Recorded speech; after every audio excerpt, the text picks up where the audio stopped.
Niisu Tinter on selge visiooniga arhitekt, keda iga vald või omavalitsus võiks endale soovida. Tema ei ole selline detailplaneeringute menetleja, vaid tal on selge visioon, mida oma linnaga, mida Valgaga peale hakata.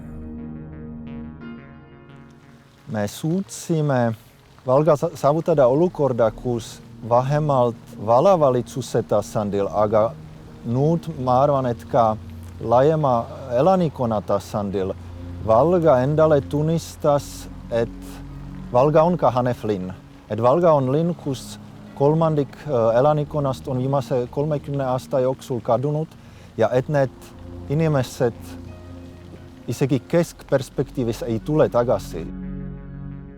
Me reaalselt planeerime linna kokutõmbamist kesklinna, me reaalselt planeerime hoonestuse hõrendamist väljaspoolt kesklinna. Meil on juba palju näiteid, kus nende planeeritud mõtete järgi on midagi valmis saanud. Me nüüd siis seisame uue just valminud koolihoone ees ja sellesse uue kompleksi kolisime Aarelinnast asuvas suures nõukogudeaegses koolihoones, mis jäi nendele liiga suureks ja selle asemel, et seda suur koolihoone seal Aarelinnas kuidagi vaiksemaks teha, siis me otsustasime neid üle viia siia kesklinna.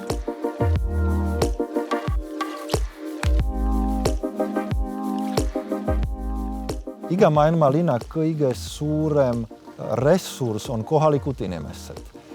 Nende aktiivsus ja nende tahe midagi ette võtta. Ja inimene seob ennast oma kodu kohaga suuresti linnaruumi kaudu. Kui te juba kümnendite kaupa peate iga hommikul, kui te kõndite kodust tööle läbima kesklinna, kus suur osa hoonet on raamas ja maha jäetud, siis te paratamatult hakkate endast küsima, miks ma siin olen. Ja kui enamik elanikkonnast jõuab selle tõdemuseni, et tegelikult targalt kaitusid need, kes on ära läinud, siis sellisel kohal enam tulevikku ei ole.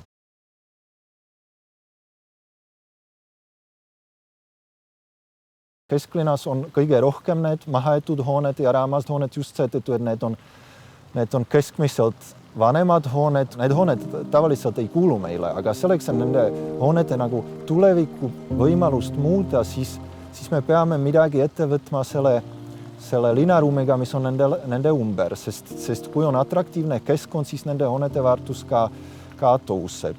Ja seetõttu meile 2 aastat tagasi valmis see keskväljak, mille peal me nüüd istume ja nüüd on just valmimas väga suur linnaruumiline projekt, kus me taas ühendame Valga ja Valka kesklinna, tekib jalakajate promenaad Valga ja Valka vahel ja Valka saab uue keskväljaku. Ega ma ei tea, palju žürii liikmetest teadsid enne Hirsi tegemistest, aga kindlasti neid võlus ka see, et üks Prahast tulnud mees on läinud Tallinna mõttes Kolkasse tööle, räägib selget eesti keelt, on ära võlunud kohalikud ametnikud ja tal on pikaajaline visioon, mida Valgast võiks teha. Et selles mõttes on ta üks väga erakordne inimene ja tähelepanuväärne arhitekt Eestis.